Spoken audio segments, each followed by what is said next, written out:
JB has worked in almost every capacity in the treatment field and has dedicated his life to helping those who find themselves in the position he was once in.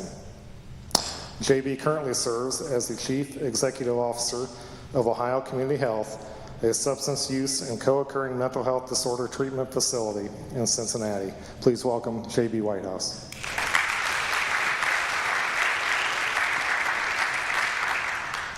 Thank you, Brian. I would also want to say thank you to the City of Montgomery for inviting me to participate on this panel. But let's get down to it. Who am I? I'm an entrepreneur. I'm a behavioral healthcare worker. I'm a father. I'm a brother. I'm a son. I'm a grandson. I am an addict and I am an alcoholic. My name is JB Whitehouse. Now, you don't know how many times I've heard, "You struggled in addiction? You? You're a blonde-haired, blue-eyed, all-American boy. That's not possible." Well, it is. I wasn't supposed to be a drug addict or an alcoholic, but then again, who is supposed to be? I guess people that live in lower socioeconomic areas are statistically more susceptible to addiction due to the overwhelming volume of illegal drugs flowing through their communities. But I was raised in the suburbs on the east side of a large metropolitan area, Cincinnati, Ohio, Montgomery to be exact, Tanager Woods to be more exact. I had a good family. I was raised in a good environment. So how did I end up living and selling drugs a few blocks away from what was considered at the time to be the most dangerous neighborhood in the nation for murder per capita? How, and maybe more importantly, why did I choose to burn down everything and everyone around me to the point that I was left destitute, on the verge of death, with consistent suicidal ideation plaguing my every thought? How did that happen? Maybe I was born with it. Maybe it's genetic. Maybe it's a defect of being adopted at birth. Maybe certain indulgences for me were normalized at a young age.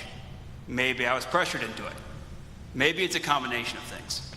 Or maybe I made a series of choices that quickly took grip over my soul and turned what would have been considered dabbling or experimentation into full-blown physiological and mental dependence. That's the thing about addiction, though. It doesn't discriminate. It doesn't care who you are, where you come from, how much money you do or don't have, what kind of car you drive, what kind of job you have. All of that is irrelevant.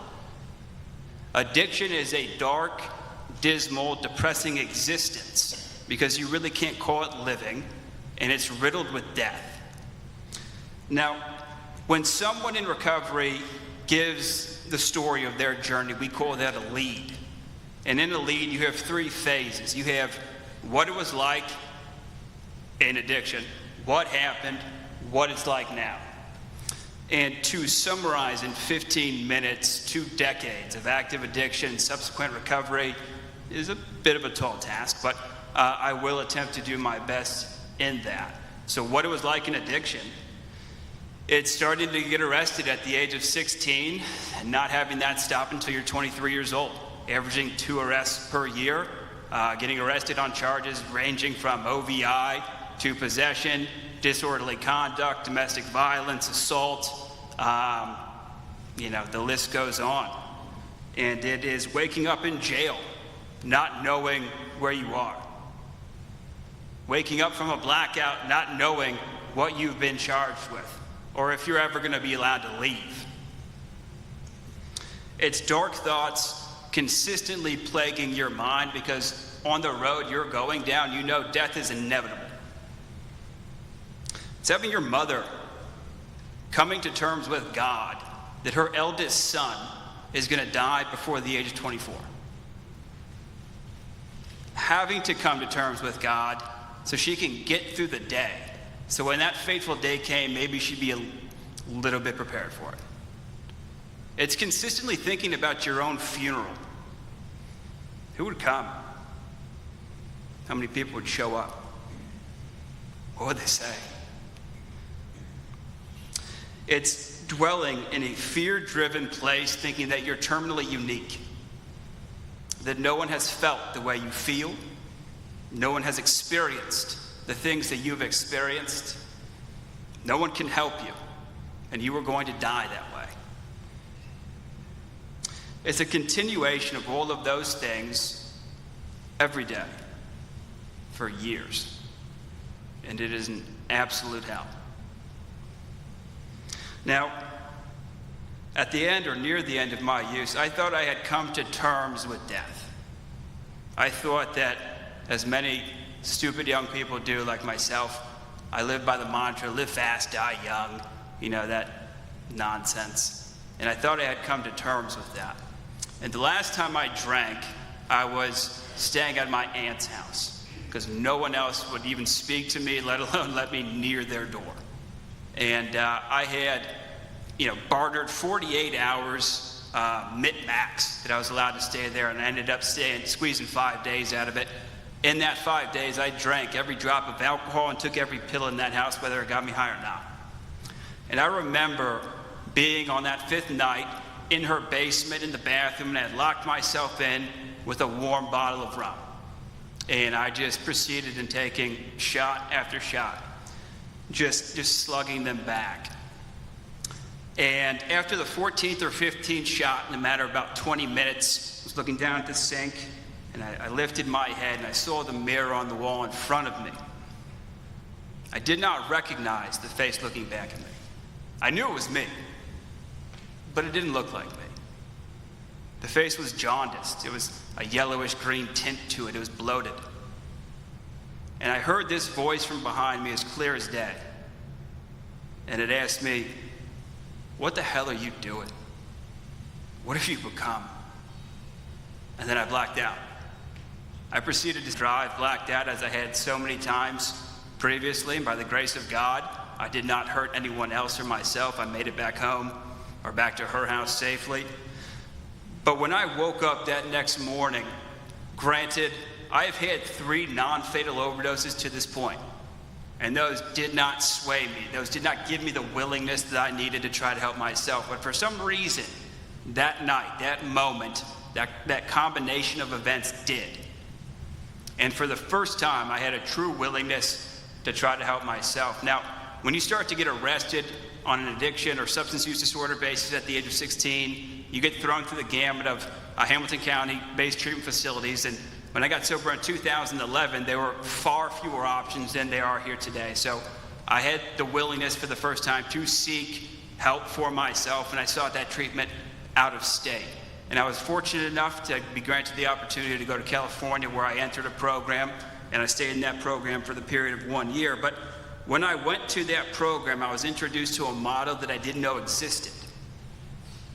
All the facilities I had been to at that point in Cincinnati were hospital lockdown-based facilities that you didn't want to step foot into, let alone spend the night in. But this model was different. They carried out their treatment at all levels of care: detox, residential, outpatients, and single-family or multifamily residences. They were comfortable environments, welcoming. And for the first time in my life, I started to chip away at those barriers of apprehension that prevented me from becoming vulnerable in the places I had been court-ordered to in the past, which is going to be my only salvation, my only way to be able to dive into the issues that I struggled with.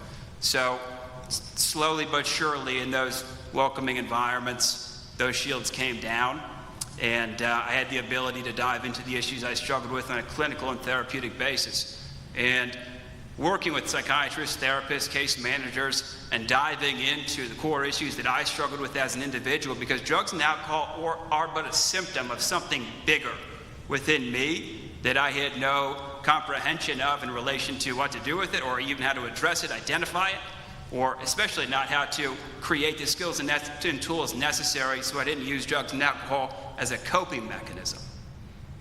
So I credit my ability to be able to develop the skills and tools necessary to solidify the foundation of recovery I've built till this day on a clinical and therapeutic basis. AA did help me tremendously, but in a way a little bit different than you might think. AA helped me, in my personal experience or my personal opinion, to become a better man. And the way that I'll describe that to you is like this. I'm a film guy. I love movies, love film. So I can see a movie on the screen. I can see actresses or actors carrying out specific moral principles, let's say. Like they're acting accountable, or they're showing responsibility, acting honorably, or showing courage. And when I see that on that film, in concept and by definition, I know what they're doing. But in terms of context of applying that to my daily life and acting in those ways, I had no clue how to do that. AA showed me through the principles and the steps that you follow in that program how to do that. How to be a man that practices rigorous honesty. How to be responsible. How to be accountable. How to suit up and show up, and if I give someone my word, damn straight I'm going to be there. Things that I never practiced in addiction when I was selfish, self-seeking, and self-centered. But I went through that program, and I went through that program for the period of 1 year, and when I had a year of sobriety, they asked me, hey, do you want to work for the program? And I said yes, jumped over the opportunity.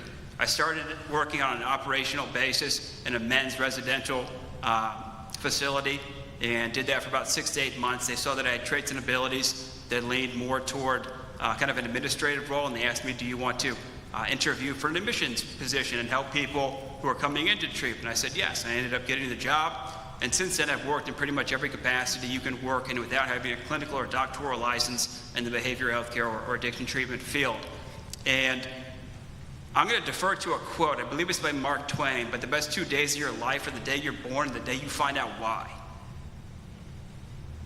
I live my why in the work that I currently do.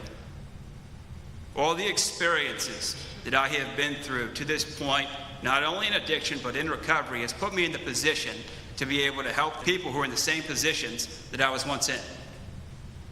To be able to create platforms and build facilities so these people have the ability to access quality treatment. To be able to work with people who not only have the ability to treat them on a clinical or therapeutic basis, but can relate to them personally because they're in recovery too. Because one of the insane kind of ways of thinking that I would hold on to, and I thought I was terminally unique, was you don't know me, you don't know what I've been through, you don't know what I'm capable of. How are you going to help me by something you read out of a book? That's a warped perception, that's a warped way of thinking. But when you have the ability to bridge that gap, not only with a clinical license or a doctoral license, but also with firsthand experience, you have the ability to impact someone's life in the likes of which they've never been impacted before. And that's where real change occurs. So now I serve as the Chief Executive Officer of Ohio Community Health Recovery Centers, and I made it a mission to be able to deliver the quality of care that is offered, usually on a private basis, but available to make it available to the entire community and anyone wishing to seek it. And that is what I do.